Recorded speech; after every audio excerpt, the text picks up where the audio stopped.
Welcome back to Life to the Max. You know, this is probably the last place you'd find a guy like Dan Monskey, gathered around a fireplace, kicking it back, relaxing. That's just not his calling and not his lifestyle. He needs to be out there. He needs to be going 100 miles an hour. He needs to live on the edge. And that's what makes Dan Monskey an interesting profile.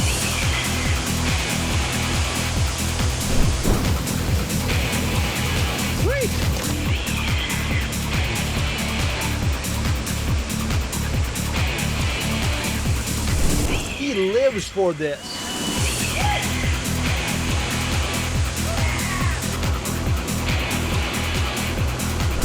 But how does he do it?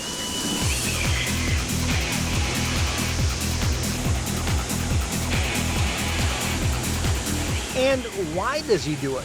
I think it's the next adventure, the uncharted territory that I've never been, exploring new places. I've been all over the world paddling. I've been to New Zealand paddling in super tight, beautiful canyons that we had to helicopter in. I've been to China on numerous expeditions, paddling rivers over there. And I've been to Europe paddling, all over the United States and North America, South America. There's the interest in the unknown that really gets me. Dan Monskey loves water, loves adventure, and loves life. But let's start with the how. As in, what does it take to do this?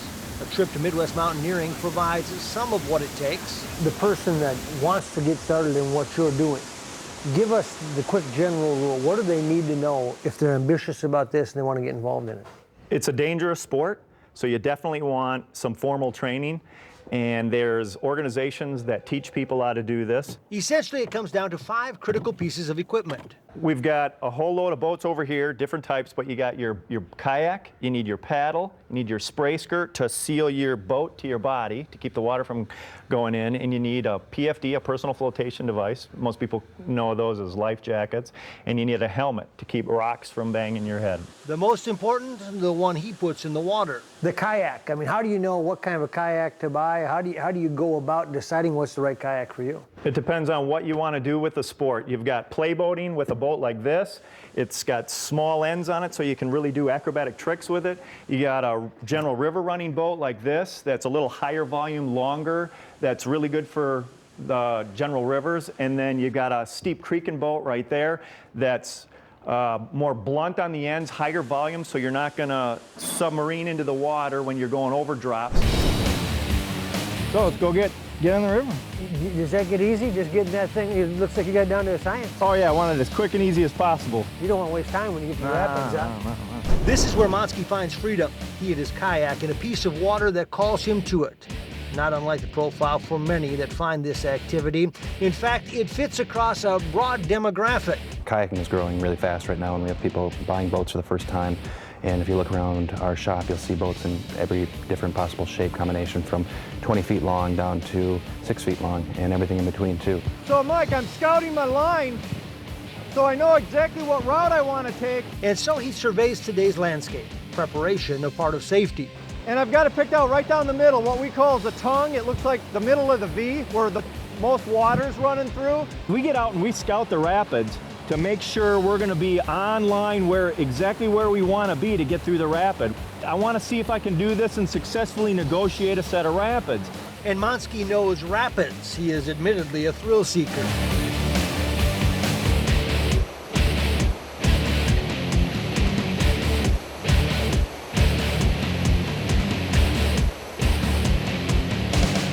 This is the spray skirt we were talking about as one of the top 5 that we need. As Monskey readies for another run, he reflects on what led him to the outdoors. I was rafting over in Wisconsin, came around the corner and saw a whitewater kayaker sitting there with his paddle under his chin, just surfing on a wave like that. And when we slid by, he slid out of the way, we cruised by, and he slid right back in like a gate opened and closed behind us. Like, wow, you can do that in the Midwest? I got to do that. All right, so I'm lined up exactly where I want to be, right down the tongue. I can see it on approach, and we'll run through her.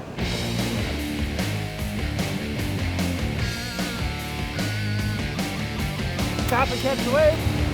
Yeah. It is the time alone that is part of the draw. You need no one to take you here, to take care of you. It's about being drawn to something that seems to call you before you call it. It's an independent sport. You can go out by yourself. You don't have to rely on the partnership of somebody else as you would when you're canoeing. He is driven by his love for the unknown, but it does beg a simple but important question. Does he ever get scared? Yeah, mostly on features that I'm not gonna run, just seeing them, thinking, oh, is there a line? And then getting spooked. It's like, whoa, if I'd have been drawn in to do that, I might really die. Otherwise, I don't tend to get scared because I wanna do this to have fun. And the fear factor, I think, is when the fun is out of it then. There's a drop called Rainbow Falls, and it is nasty. When people see the footage, they think I'm scared or saying a prayer, but that's not it at all.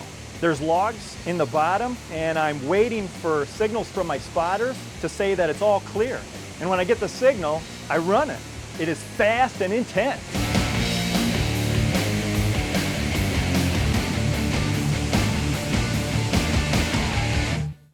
On this day, he will work the shallow waters, and he will, like he does in every other setting, take it for the ride of his life. I'm locked into my cockpit, and my knees, I'm actually raising them left and right.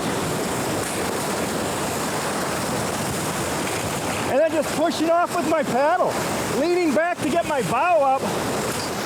And then I lean forward and backwards and paddle. So I'm using my whole body to control myself. To understand Monskey, you have to understand his mindset.